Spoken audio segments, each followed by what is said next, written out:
বিজ্ঞান বিভাগের একাদশ এবং দ্বাদশ শ্রেণীর শিক্ষার্থীরা, আশা করি তোমরা সবাই এই করোনা পরিস্থিতিতে ভালো আছো। এমডিএম জুলজি সলিউশনস ইউটিউব চ্যানেলের পক্ষ থেকে আমি এমডি মাহমুদ তোমাদেরকে আবারও স্বাগতম জানাচ্ছি। প্রিয় শিক্ষার্থীরা, এই চিত্রটির সঙ্গে তোমরা পরিচিত।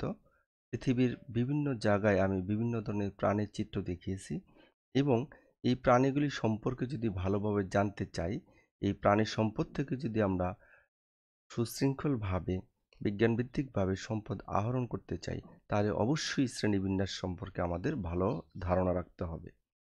স্নেহের শিক্ষার্থীরা, আজকে অধ্যায় 1-এর প্রাণীর বিভিন্নতা ও শ্রেণীবিন্যাস, এই শ্রেণীবিন্যাস নিয়েই আলোচনা করব। শ্রেণীবিন্যাসের ক্ষুদ্র একটি টপিকস নিয়ে আলোচনা করব এবং ছোট ছোট ক্লাসগুলো নিচ্ছি যাতে তোমাদের সুবিধা হয় এবং তোমরা কোনোরূপ সমস্যা ফিল না করো। স্নেহের শিক্ষার্থীরা, আজকের টপিকসটি হবে ইউরোকর্ডাটা উপপর্বের 3টি ক্লাসের উদাহরণসহ বৈশিষ্ট্য। কাজেই আজকের শিক্ষণফল কি হতে পারে প্রিয় শিক্ষার্থীরা? দেখো, আজকে তোমরা কর্ডাটা পর্বের ইউরোকর্ডাটা উপপর্বের 3টি ক্লাসের উদাহরণসহ বৈশিষ্ট্য চিত্রসহ ব্যাখ্যা করে বলতে পারবে এবং লিখতে পারবে। এটি আজকে আমার 16 নম্বর ক্লাস। প্রিয় শিক্ষার্থীরা, একটু মনে রাখার জন্য বা মনে পড়ার জন্য পুনরায় আমি এই অংশটি দেখাচ্ছি। বিজ্ঞানী হিকম্যান এট এল 2008 অনুসৃত প্রচলিত শ্রেণীবিন্যাস অনুযায়ী কর্ডাটা পর্বের যে শ্রেণীবিন্যাস, তাতে দেখো এই যে কর্ডাটা পর্বের প্রথম উপপর্বটির নাম হলো ইউরোকর্ডাটা। আমি আগে আলোচনা করেছিলাম এগুলো। আজকে এই ইউরোকর্ডাটা উপপর্বের 3টি শ্রেণী, অ্যাসিডিয়াসিয়া, থ্যালিয়াসিয়া এবং লাভেসিয়া, এই 3টি শ্রেণী নিয়েই আলোচনা করব। প্রিয় শিক্ষার্থীরা, তোমরা ডান দিকে একটি চিত্র দেখতে পাচ্ছ। ইউরোকর্ডাটা পর্বের যে 3টি ক্লাস, প্রথম ক্লাসটি হলো অ্যাসিডিয়াসিয়া। দেখো, এই শ্রেণীর যে বৈশিষ্ট্যগুলো, এই শ্রেণীভুক্ত প্রাণীদের দেহ নলাকার বা স্ফীতকায় হবে এবং নিশ্চল, অর্থাৎ পূর্ণাঙ্গ প্রাণী এরা নিশ্চল হবে। দেখো, নিচে পাথরের সাথে লেগে আছে, টিউনিক দ্বারা এরা আবৃত থাকবে। এদের পরিণত প্রাণীতে লেজ থাকবে না, দেখো কোনো লেজ নেই। উদাহরণ হিসেবে আমরা বলতে পারি অ্যাসিডিয়া মেন্টুলা।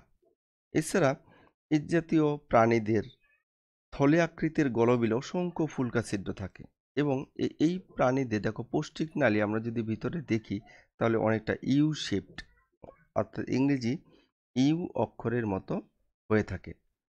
এদের দেহের মুক্ত প্রান্তে বহির্বাহী এবং অন্তর্বাহী সাইফন থাকবে। দেখো এখানে উপরের দিকে সাইফন রয়েছে।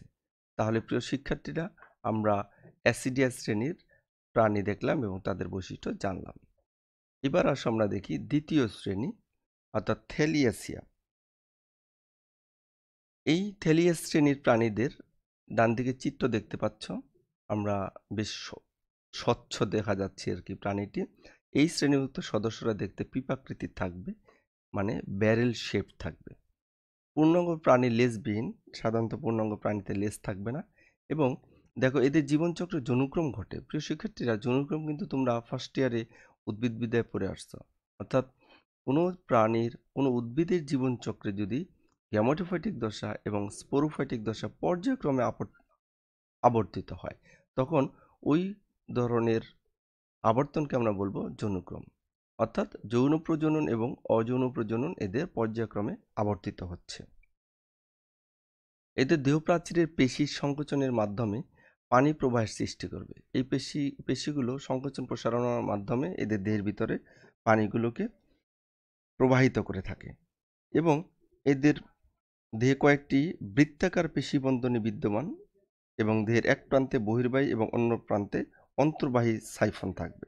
এক প্রান্তে থাকবে বহির্বাহী এবং অন্য প্রান্তে অন্তর্বাহী সাইফন থাকবে।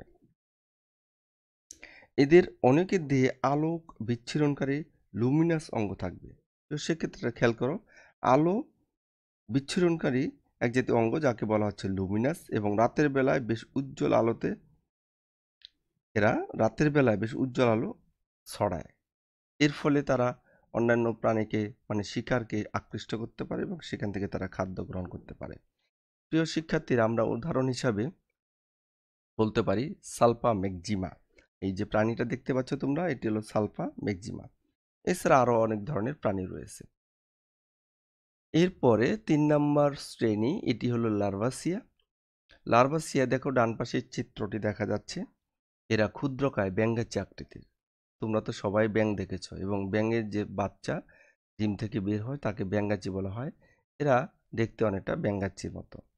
এদের দেহাবরণ সাময়িক এবং জিলোটিনের মতো ও স্বচ্ছ। অর্থাৎ আমরা যে জেলি দেখেছি বা জেলি অনেক সময় খাদ্য হিসেবে গ্রহণ করি, এই জেলি বেশ থকথকে, বেশ তোমার কি বলে থকথকে এবং অর্ধস্বচ্ছ বা স্বচ্ছ বলা যেতে পারে। এইরকম জেলির মতো এদের দেহের বাহিরের আবরণটি। তারপর পরিণত প্রাণীতে সাধারণত লেজ থাকবে এবং অপরিণত প্রাণীতে কোনো লেজ থাকবে না। এদের লেজে নটোকট থাকবে, পৃষ্ঠীয় নটক, নার্ভ কট থাকবে এবং একসারি পেশি থাকবে। এদের দেখো লেজে থাকবে নটোকট, যা মেরুদণ্ডী প্রাণীদের একটি প্রধান বৈশিষ্ট্য, এবং পৃষ্ঠ দিকে নার্ভ কট থাকবে, নার্ভ কট যা বিভিন্ন ধরনের সংবেদনা গ্রহণ এবং প্রেরণ করতে সাহায্য করে থাকে, এবং এদের পেশি থাকবে একসারি। প্রিয় শিক্ষার্থীরা, তোমরা যে প্রাণীটা দেখতে পাচ্ছ, এই প্রাণীটার বৈজ্ঞানিক নাম হলো উইকাপ্লিউরা অ্যালবিকেন্স। তাহলে আমরা 3টি শ্রেণী সম্পর্কে জানলাম, এবং এই প্রাণীগুলো সম্পর্কে যদি আরো ভালো জানতে চাই তাহলে এই বইগুলো তোমরা দেখতে পারো। এছাড়া তোমরা ইন্টারনেট ফলো করতে পারো।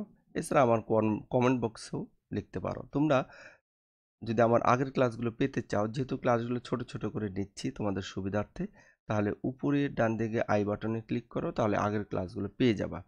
আর যারা আমার চ্যানেলে এখনো সাবস্ক্রাইব করো নাই, তাহলে নিচের দিকে সাবস্ক্রাইব করে দাও এবং পাশে থাকা বেল আইকনে ক্লিক করো, যাতে তোমরা খুব দ্রুত নতুন নতুন আপলোডকৃত ক্লাসগুলো পেয়ে দাও। প্রিয় শিক্ষার্থীরা, সাথে থাকার জন্য সবাইকে আন্তরিক ধন্যবাদ। পরবর্তী ক্লাসের আমন্ত্রণ জানাচ্ছি।